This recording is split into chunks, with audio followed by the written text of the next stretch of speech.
Fala galera, aqui é o Shine Original e sejam bem-vindos à minha última review de ReZero deste ano, né?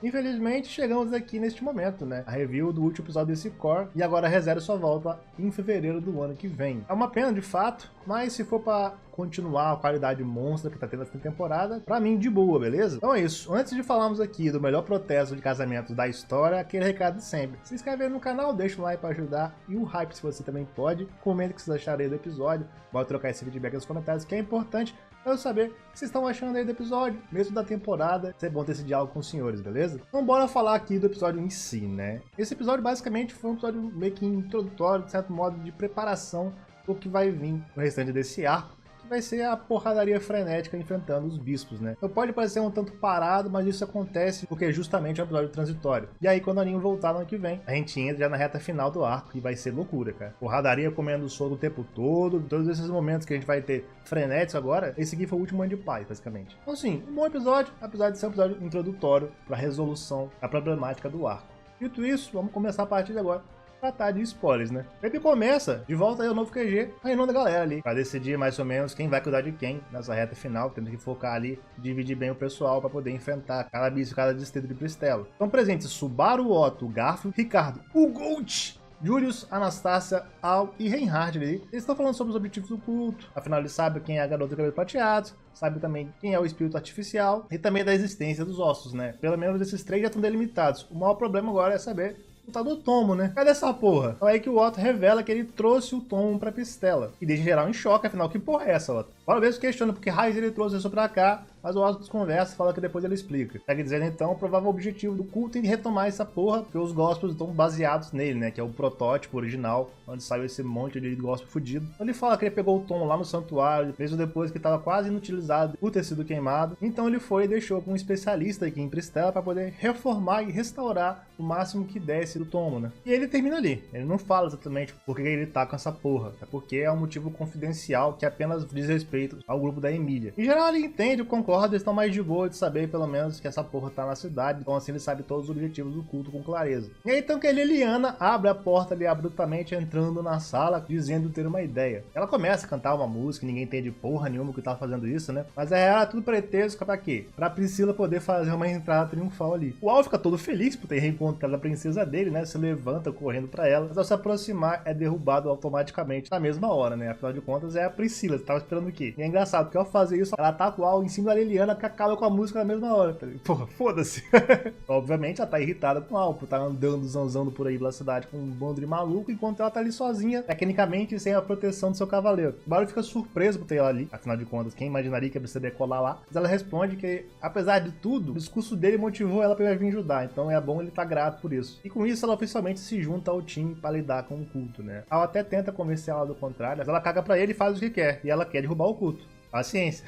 Aproveitando o tumulto ali que ela acabou criando junto com o Al, né? Que tava ainda convencer ela a sair fora, o Subaru chamou o Otto de ladinho e falou: ou ela sai aqui e você não explica que porra é essa que você tá com o Tomo. E aí eles saíram fora. E chegando lá, o Otto começa a explicar pro Subaru porque que ele pegou a porra do Tomo, né? Ele tá com esse Tomo há mais ou menos um ano. Ele recuperou lá do santuário, né? Então era o Tomo do Roosevelt. E ele fez porque ele quer saber justamente o conteúdo que tem ali dentro. Afinal de contas, ele não confia nem um pouco no Roosevelt, que foi a coisa mais inteligente que ele disse nesse arco inteiro. Ninguém devia confiar nesse lunático, sendo sincero. E a resolução do arco 4 não muda porra nenhuma, a meu ver, em relação a isso. Na minha opinião, isso tá limitado de agir, não impedido totalmente. E o Otto segue dizendo que apesar de tudo que rolou no santuário, ainda tem chance do Rolo ter planejado coisas e deixado de antemão para caso o plano dele falhasse, ainda assim mais pra frente isso se ativasse e acabasse ferindo algum deles, né? Então mesmo com o selo que ele tem, tecnicamente ele não estaria quebrando essa obrigação de se manter isento de atacar seus próprios aliados, na teoria, né? Então sim, ele pode ter planos ali que driblam esse problema que ele acabou criando para si mesmo. Entende como é complicado? Então não tem o que fazer, eles precisam da força política e também no nome do Roosevelt, né? Afinal de contas, a família dele, querendo ou não, é uma das mais antigas de Lugúnica. Então a influência que ele tem ali é gigantesca em relação aos nobres. E ele e a Emília não conseguem concorrer ao trono. Então eles ficam presos a essa situação, infelizmente. Basicamente por isso que o Otto foi recuperar o Tomo,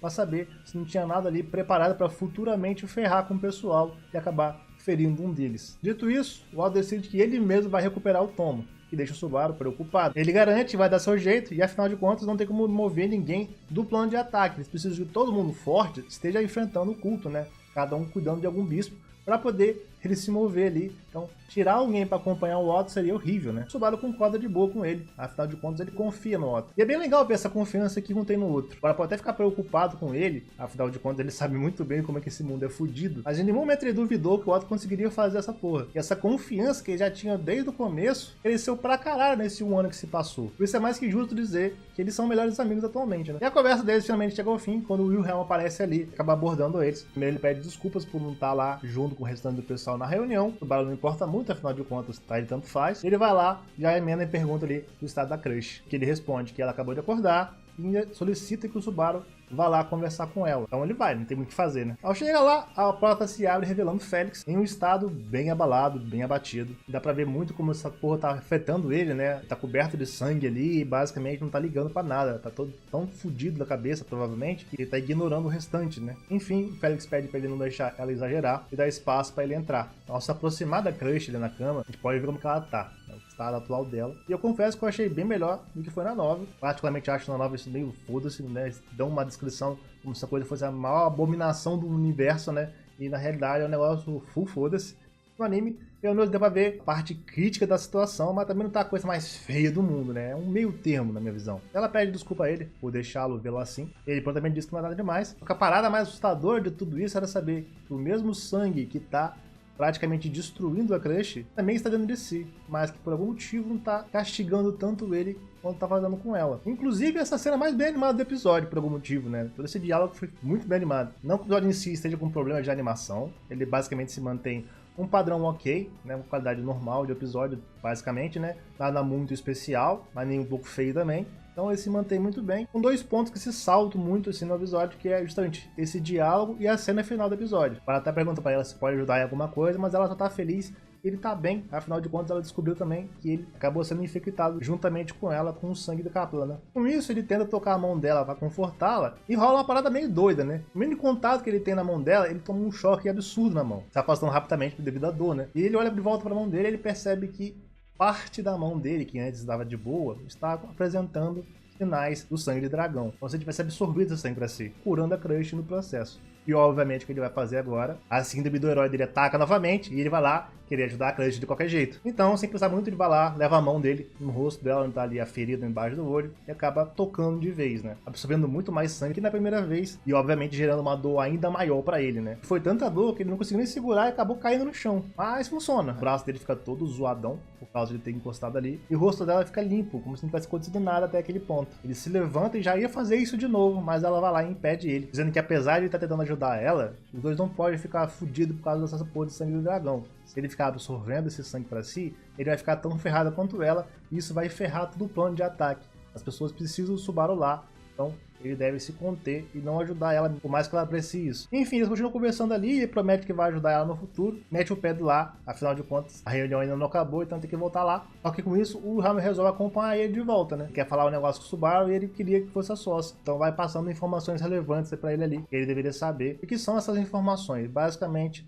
a identidade dos cultistas que ele enfrentou mais cedo, né? Se vocês não lembram de episódios anteriores, ele e o Garfield enfrentaram ali, especificamente, uma cultista espadachim e um cultista com um monte de braço. Então, o primeiro, o Wilhelm revela que é o tal de Kurgan, 8 braços do Império de Volak, né? O mais poderoso espadachim de Volak. É extremamente poderoso, mas que deveria já estar morto há mais de 10 anos. Isso deixa o Subaru surpreso, obviamente. Como assim deveria? Mas o Wilhelm não responde e segue a reexplicação dele, revelando assim qual é o outro, né? Ou no caso, na outra. Nada menos que a antiga mestre de armas anterior ao Reinhard, né? Teresa Van Astra, mais conhecida também como a esposa dele. Sim, a mesma que morreu 15 anos atrás quando a Baleia Branca. Mesmo chocado, o Subaru não pôde nem falar nada porque o velho não parava de falar. Seguiu dizendo ali que durante as guerras demi-humanas, décadas atrás, havia alguém que usava uma arte proibida, manipulação de cadáveres, que os reanimava e trazia de volta à vida. Mesmo com a morte desse indivíduo, a sua arte permaneceu nessas gerações seguintes, sendo utilizada de algum modo. Então se presume que alguém do culto sabe usar também. Ele termina dizendo que eles são chamados de soldados cadáveres e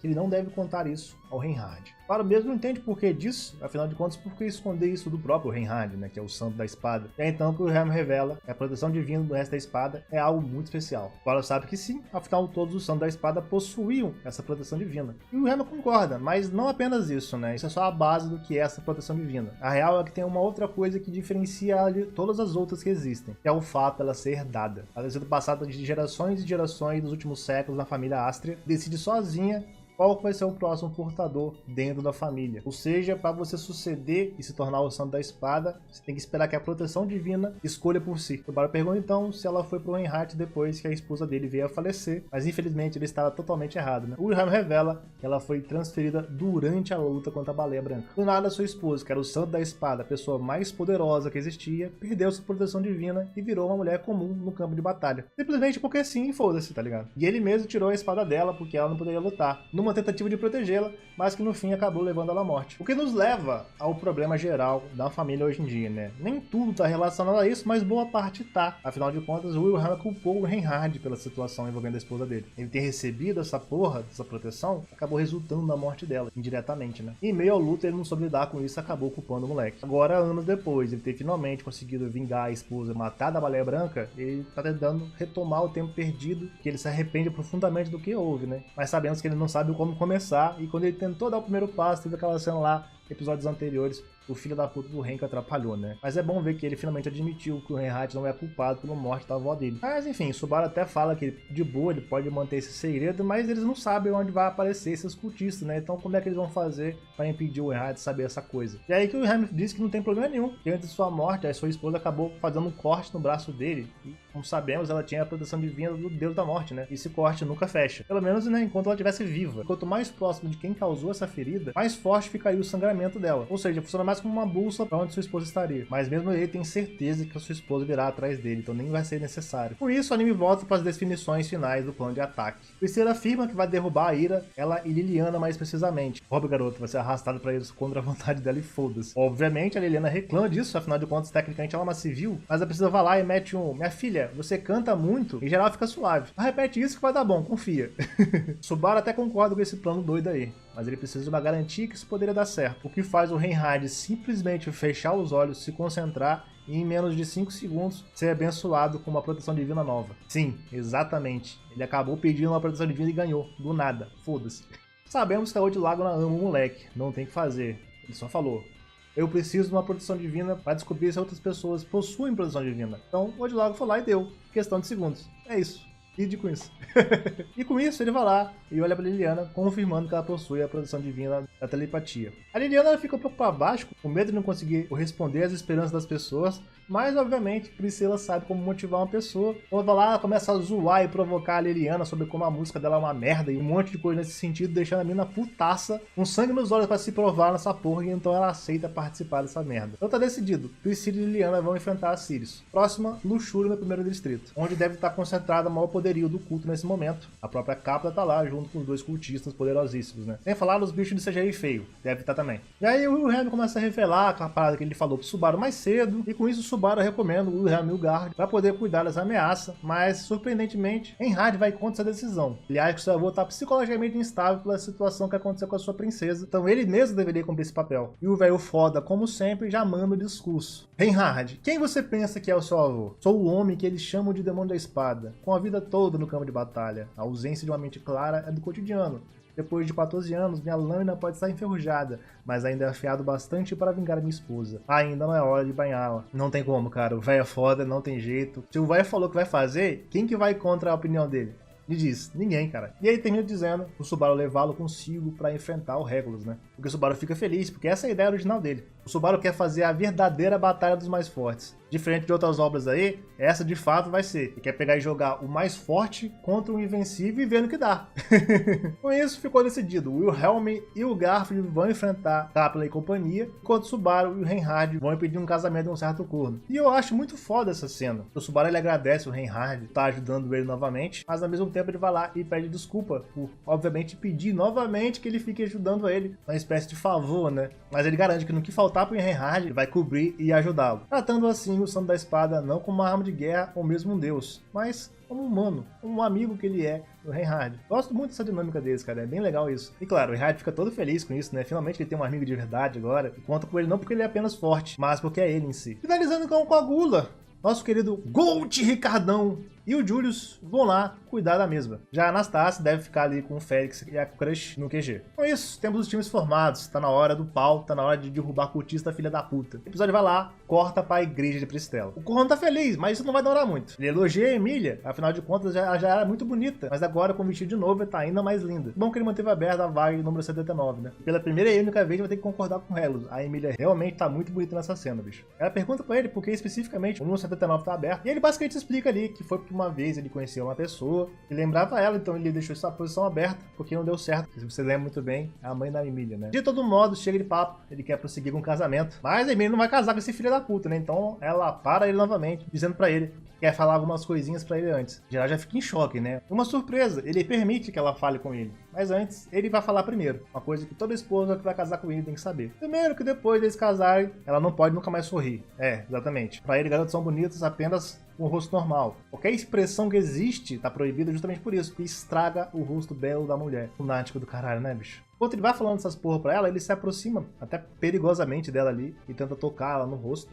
E, obviamente, ao sentir o contato, ela se afasta abruptamente dele, com claro nojo dele, afinal de contas, quem não teria, né? Obviamente, isso irrita, já sabe, né? Lá vem o Ano-san, chato pra caralho, insuportável, vai tomar no cu, Regulus. Ele dá o showzinho dele de sempre ali, falando um monte de groselha que ninguém liga, eu mesmo que se foda, tá ligado? Até que a Emília vai lá e interrompa ele, dizendo que casamentos são feitos por pessoas que se amam, pessoas que estão felizes uma com a outra e querem provar esse amor e ficar juntos pra sempre. Algo que demonstra que ambos se amam de verdade. Enquanto ela vai dizendo isso, lembro que já tava tenso, fica ainda mais pesado, tá ligado? Você consegue perceber o quanto as mulheres ali, as outras esposas, estão completamente em pânico pela situação que tá criando, enquanto o Regulus vai ficando cada vez mais puto. E você acha que isso intimidou a Emília? Porra nenhuma, ela continua perguntando pro Regulus por que você chama suas esposas por números e não pelos nomes delas? E responde que é a forma mais superficial que existe, já que não é necessário lembrar o nome delas de fato, sendo assim um desperdício de outro modo. E aí que a Emília começa a falar dele, né, do nosso querido protagonista. Não é desagrada quando o Subaru chama ela de Emília-tan. Subaru é tudo o que ele diz, e você pode ver a engrenagem na mente dele começa a cada vez mais sair daquele estágio de atitude prepotente e narcisista habitual que ele tem e vai em direção à completa raiva e ódio, né? No momento que ele escuta o nome do Subaru, dá pra perceber pela voz dele. Mas ele não tá nem aí e segue dizendo que essa é a forma que o Subaru tem de demonstrar o amor por ela. E é nas vezes que ele chama ela apenas de Emília que ela sabe que tá passando por um momento especial. Pra ela, isso não é um desperdício. Nomes são importantes e tem vários significados entre eles. E ele já fica puto, ele chega desse porra desse papo. Quem é esse Subaru que ela tá falando? Como assim ela vai se casar e tá falando o nome de outro cara na frente do futuro marido dela? No que ela responde que não é qualquer um, é o seu cavaleiro, que a ama e a chama pelo nome. E cara, é muito bom ver isso. É muito bom ver ele ser humilhado desse jeito, de uma forma que ele nunca foi durante toda a sua vida, cara. Que glorioso. Obviamente, receber essa resposta dela ia fazer ele dar piti. Ia ficar putaço, normal. Então já ameaça geral aí, que qualquer um que se mexer vai perder tudo do pescoço pra baixo. Assim, ele dá seu ultimato a ela. E é bom ela escolher bem as palavras que vai dizer. O que a Emília faz? Caga horrores pra ameaça dele. Que gloriosa a Emília nesse episódio, não tem como, mano. Maravilhosa, fantástica, pô. Perfeita, incrível, cara. Ela diz a ele que casamentos são para pessoas que se amam. Ela não pode casar porque ainda não conhece esse sentimento completamente. Esse sentimento dela como uma mulher, ainda não sabe como é amar um homem, né? Então, apesar de Subaru esperar essa resposta dela e dizer que a ama, ela ainda não pode dizer isso pra ele de volta. Mas que um dia ela vai conseguir, ela vai se apaixonar de verdade e vai poder viver um amor de verdade consigo. Até então, vão ter que esperar essa resposta. Mas ela já decidiu a quem ela dará essa resposta futuramente. Então ela olha no fundo dos olhos dele, moleque, e simplesmente mete um "eu não serei a sua mulher". Cara, arrepiante, moleque. Muito foda ver esse filho da puta ser desprezado, humilhado e rejeitado. Provavelmente a primeira vez que isso tudo aconteceu com ele e ao mesmo tempo de uma vez, cara. É, porra, fantástico, cara. Que gloriosa essa cena, moleque. Nossa, eu tô muito feliz. E aí ele dá piti novamente, né? O ego dele foi ferido num nível mortal que nunca antes rolou, tá? Então é óbvio que ele ia ficar putaço, né? Diz que perdeu o interesse na mulher adulta que ela é e não vai mais se casar com ele. Sério, Rego? Eu sei que seu sobrenome é corno, mas precisa se forçar tanto pra fazer valer essa porra? Precisa mesmo? Rejeitado, com o ego ferido, a única coisa que ele podia fazer é tentar matá-la, né? E aí ele parte pra cima pra poder acabar com ela, mas no último segundo as portas da igreja são chutadas e uma delas especificamente voa acertando o Regulus na velocidade do caralho e mandando ele na puta que pariu, esmagaçando ele no chão, moleque. Cinema, não tem como. Câmera vira de frente e temos essa imagem gloriosa aqui atrás. Nossos heróis chegaram, moleque. Subaru e Reinhardt estão aqui. Aí vocês me perguntam, como raios o Regulus foi acertado em cheio, tanto que a sua autoridade meio que reflete todo o dano contra ele, né, na teoria. É fácil, pô. Reinhardt tem uma proteção divina, onde todo projétil que ele lança acerta no alvo. Não importa o que, acerta todas as vezes. Então sim, a porta virou um projétil que acertou algo inacertável na teoria. O Subaru reclama que o resultado de chutar a porta dos dois foi totalmente diferente, né? Já que a porta dele voou e a do Subaru só abriu, e isso meio que faz o Reinhardt parecer muito mais legal que ele. Acontece, pô, o cara é cheio de pessoa. Aí o Reinhardt vai lá, é apenas rir dele, né? Ele tava muito empolgado, depois que ele não conteve a sua força. Que bom que ele fez isso, não, a Emília tinha morrido. Temos aí a cena da Emília Hamster fofinha, toda feliz, o cavalo dela finalmente chegou pra salvá-lo, e o Regulus levanta putaço. Afinal de contas, apesar de tudo, ele não vai se machucar por isso, né? Então ele levanta, moleque. Provavelmente eu nunca antes tão humilhado na vida, e ao mesmo tempo tão puto como ele tá agora. E ele admite a coragem dos dois pra chegar ali e interromper esse casamento. Enquanto isso, vai subindo a música, vai subindo, vai ficando cada vez mais foda, mais foda, mais foda, enquanto a trilha sonora rumfa de fundo. E ele vai lá, pergunta quem são eles, né? Agora então se apresenta como cavaleiro espiritual cujo parceiro está ausente, enquanto Reinhardt se apresenta como santo da espada. Com Subaru finalizando, dizendo que se opõe ao casamento e que estava ali para roubar a noiva dele. O episódio acaba ali. Absolute cinema, moleque. Puta que pariu, que bagulho foda, velho. É muito bom ser fã de ReZero, moleque. Estamos vencendo demais esse ano, moleque. Puta que pariu. Ótimo cliffhanger pro retorno dos últimos 8 episódios lá em fevereiro. Posso dizer que esses 8 episódios foram maravilhosos no modo geral. O saldo tá muito positivo. Como adaptação tá fantástico, moleque. Tamo bem demais com ReZero. Agora é esperar o retorno ano que vem pra confirmar essa temporada como uma temporada definitiva. E com isso, finalizando aqui minha última review do ano. Espero que vocês tenham gostado dela e das outras de modo geral. Tipo, muito feliz por poder estar trazendo finalmente conteúdo ReZero enquanto a temporada vai saindo. Antes eu nunca pude fazer isso, então eu fico muito feliz mesmo trazer isso aqui para vocês e vocês estarem me apoiando. Obrigado a cada um que está vendo esses vídeos. Sem vocês não seria possível acontecer. E para encerrar, vou pedir novamente aos senhores para deixar o like, se inscrever no canal, deixar o hype para me ajudar. Ajuda demais, você não sabe quanto, então por favor, deixa aí. E é isso, em fevereiro voltamos com mais, continuamos aí as nossas reviews. O que não viu as outras, vou deixar aí a playlist do canal, a playlist de ReZero com todos os vídeos que eu já produzi de ReZero até hoje, beleza? Então se você quiser ver, só olhar aí depois e procurar alguma que você perdeu, beleza? Muito obrigado pela apoio por chegar daqui, eu vou nessa pessoal, até mais, falou!